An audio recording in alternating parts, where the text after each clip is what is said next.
रामराज आवाहन मिशन, एक मिशन जो धरती पर रामराज बनाने पर काम कर रहा है। आओ आज चर्चा करते हैं कि ये मिशन कैसे बना, इसका उद्गम, इसका आरंभ कैसे हुआ।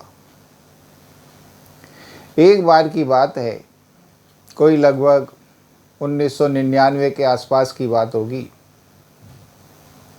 कि मुझको एक स्वप्न दिखाई दिया जिसमें आधे घंटे तक हुआ रामराज रामराज रामराज रामराज रामराज रामराज रामराज रामराज रामराज। और मैं सुबह को उठा, मैंने कहा भाई ये क्या हुआ, भगवान ने ऐसा ये स्वप्न क्यों दिखाया। फिर विचार हुआ कि अब भगवान ने ये स्वप्न दिखाया है तो अवश्य ही कोई वजह होगी, मुझे देखना चाहिए कि ये रामराज क्या है और ये कैसा है। तो मेरे मन में विचार आया कि रामचरितमानस को ढूंढा जाए तो अवश्य उसमें रामराज के बारे में मिलेगा। तो मैं एक रामचरितमानस खरीद कर लाया। फिर मैंने उसको पूरी रामचरितमानस को ढूंढा, उसमें खंगाला तो मुझे उत्तरकांड में जाकर रामराज के बारे में 2-3 पेज लिखे हुए मिले। जब मैंने उनको पढ़ा तो मैं देखकर अचंभित हो गया कि वाह, रामराज इतना सुंदर था, इतना बढ़िया था, रामराज की व्यवस्था इतनी बढ़िया थी। फिर मैंने उसको 2 महीने तक लगातार पढ़ा कि ताकि वो उसकी गहराइयाँ पता चल सकें। मैं उससे बड़ा प्रभावित हुआ और फिर मेरा मन ऐसा भाव बन गया कि यार लोग क्या है, ये जो राजा हैं, राज्य हैं, क्यों किसी और प्रकार का राज्य करते हैं। जब रामराज इतना सुंदर है तो ये रामराज ही क्यों नहीं बनाते। तो अब मैं चार्टर्ड अकाउंटेंट था, ऑडिट पे जाता था, तो मुझे बड़े बड़े क्लाइंट्स कॉरपोरेट्स के मिलते थे जिनके अंडर में 2-2 हज़ार एम्प्लाई, हज़ार एम्प्लाई। अब मैं जहाँ भी जाता उनके सीएमडी के पीछे उनसे यही कहता कि आप तो अपने राज्य को रामराज बनाओ। मेरे मन में ये रहता कि अगर ये तो सीएमडी हैं, चाहे तो इसे रामराज जैसा बना सकते हैं। 2000 एम्प्लाई हैं, 1000 एम्प्लाई हैं, इन सबका जीवन सुधर सकता है। और मैं उन्हें इसकी प्रेरणा दिया करता। मगर राम जी का जो ओहदा है इतना बड़ा है कि चाहे कोई कितना ही बड़ा हो, अगर उससे राम बनने को कहो तो वो कहता है जी कहाँ राम और कहाँ मैं। कोई भी इस परिकल्पना को अपने मन में उतार ही नहीं पाता कि हम भी रामराज बना सकते हैं। तो कई जगह ऐसा हुआ। फिर एक बार कुछ प्रेरणा हुई तो श्री हनुमान जी से बात हुई कहीं पर किसी दरबार में। तो श्री हनुमान जी बोले कि भाई हम किसी और को राम क्यों बनाएं, हम तो तुम्हें ही बनाएंगे। अब मुझे लगा कि मुझ में कहाँ गुण हैं इतने, जो मैं इतना बड़े बड़े ये सीएमडी वगैरह देखता हूँ उनमें तो इतने गुण हैं, ज़रा बहुत ही कमी है राम के गुणों की। तो वो तो बन सकते हैं, तो मैं उनके पीछे लगता था, बट मैं कहाँ। मगर वो बोले कि नहीं, हम तुम्हें ही बनाएंगे। तो मैंने कहा भाई ठीक है, अगर आप किसी को राम बना सकते हो और मुझे ही राम बनाने का वो करते हो तो राम बनना किसको बुरा लगता है, तो बहुत ही अच्छी बात है। तो इस प्रकार मेरे मन में भी प्रेरणा जग गई कि मुझे ही इस काम पे लगना चाहिए। अब जब ये रामराज की बातें आती तो मेरे मन में आता कि रामराज बनेगा कैसे। भाई पहले तो ये सब व्यवस्थाएं थीं, राजा थे, प्रजा थी, राज्य थे, तो अब तो ऐसी कोई व्यवस्था ही नहीं है। तो अब कैसे रामराज की बातें हों। तो जब इसका चिंतन मनन हुआ तो पता चला कि देखा जाए तो हर परिवार या हर व्यापार सब ये छोटे छोटे से राज्य ही तो हैं, और इनका जो मुखिया है इनका राजा है। अब अगर कोई राजा अपने राज्य को रामराज बनाने की इच्छा बना ले और राम राज्य जैसा बनाने लगे, तो वो छोटे छोटे राज्य ही राम राज्य बनने लग जाएंगे। तो लगा कि हाँ, आज भी ये संभव है। हर आदमी परिवार का मुखिया अपने परिवार को तो रामराज जैसा बना ही सकता है। एक बिजनेसमैन अपने व्यापार को तो रामराज बना ही सकता है। तो इससे मुझे कुछ उम्मीद बंधी। फिर सवाल उठा कि भाई वो तो ठीक है कि चलो राजा भी है, राज्य भी है, रामराज बनाने की इच्छा भी है, मगर अब राज्य तो रामराज्य तभी बन सकता है जब राजा राम होवे, क्योंकि तब तो राजा राम जी थे, इस वजह से रामराज बना पाए थे। तो जब इस सवाल का चिंतन मनन हुआ तो उत्तर आया कि अरे भाई, कोई भी राम हो सकता है, किसी को भी राम बनाया जा सकता है। क्योंकि जैसे सीए पढ़ के सीए बनने के लिए सीए पढ़ा जाता है, इंजीनियर बनने के लिए इंजीनियरिंग पढ़ी जाती है, अगर राम की पढ़ाई की जाए तो हम राम भी बन सकते हैं। तो इससे ही कुछ हिम्मत बंधी कि हाँ भाई सही है। फिर सवाल उठा कि भाई इन सब के तो कोर्स हैं, सीए के, इंजीनियरिंग के, डॉक्टरी के, बट राम का कोर्स कहाँ से आए। तो फिर चिंतन मनन जब चला तो उत्तर आया कि जो रामचरितमानस है वो राम का कोर्स ही तो है।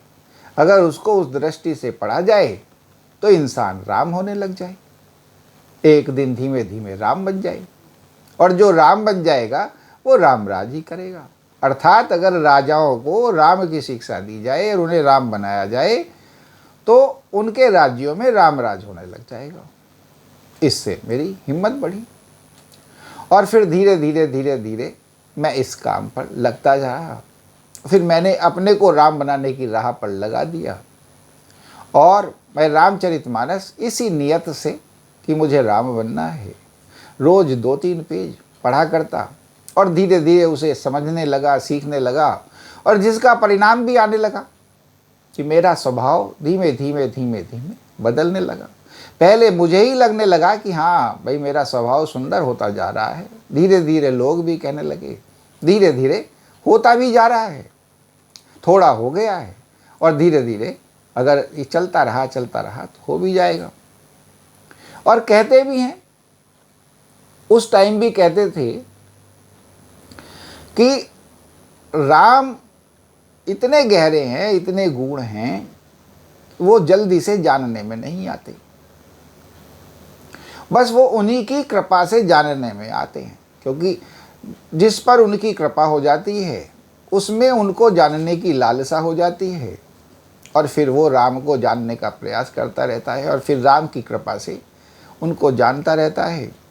और राम का ज्ञान इतना अच्छा है कि जैसे जैसे वो राम को जानता चला जाता है वो स्वयं ही राम होता चला जाता है। ये हुआ कि अगर दुनिया में इसका मतलब एक भी राम हो जाए तो रामराज हुआ समझो।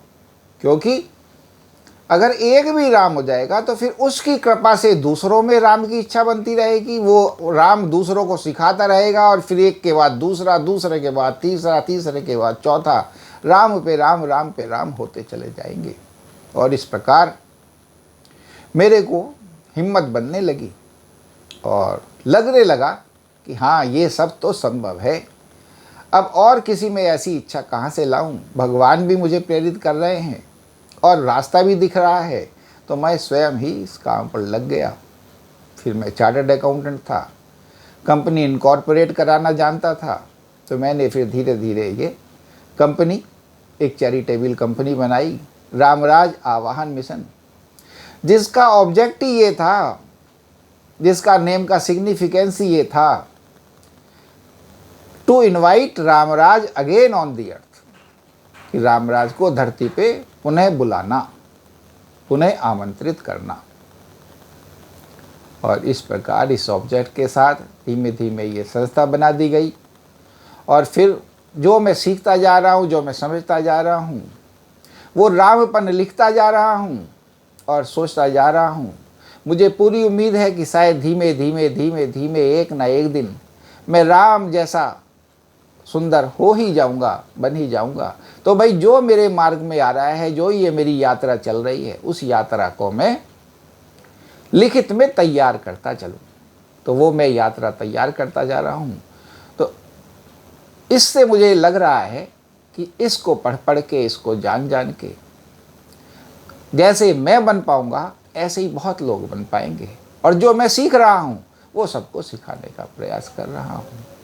इस प्रकार से ये जो संस्था है रामराज आह्वान मिशन, जो धरती पर दोबारा से रामराज बनाने का प्रयास कर रही है, बनी और अस्तित्व में आई। अब इसने सामाजिक तौर पर ये काम करना शुरू कर दिया है और मुझे अवश्य उम्मीद है कि एक दिन अवश्य ही, शीघ्र ही इस धरती पे पुनः राम राज्य स्थापित होगा। और भगवान भी चारों तरफ से तैयारी कर ही रहे हैं, सहयोग कर ही रहे हैं, क्योंकि साफ दिखता है आज कभी 15 साल पहले क्या बात थी और आज क्या बात है। आज सब जगह राम और रामराज, राम और रामराज। कहते भी हैं कि अगर दिल से चाहो तो सारी कायनात उतर आती है आपकी इरादों को पूरा करने के लिए, आपकी इच्छा को पूरा करने के लिए, अगर वो दिल से हो, आपके अवचेतन मन से हो।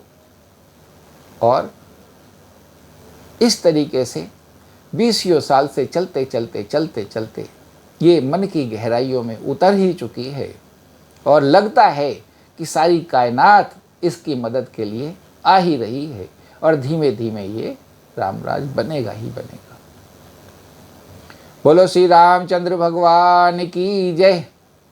इस प्रकार इस वीडियो को ज़्यादा से ज़्यादा लाइक, शेयर, सब्सक्राइब, कमेंट और फॉलो करें, ताकि इस बात को ज़्यादा से ज़्यादा लोग जानें और इसमें मिलकर सहयोग करें और इस यात्रा को शुरू करें, इस मार्ग में लगें, ताकि उनका भी जीवन का उद्धार हो, उनकी प्रजा का भी उद्धार हो, उनके परिवार का भी उद्धार हो, उनके व्यापार का भी उद्धार हो।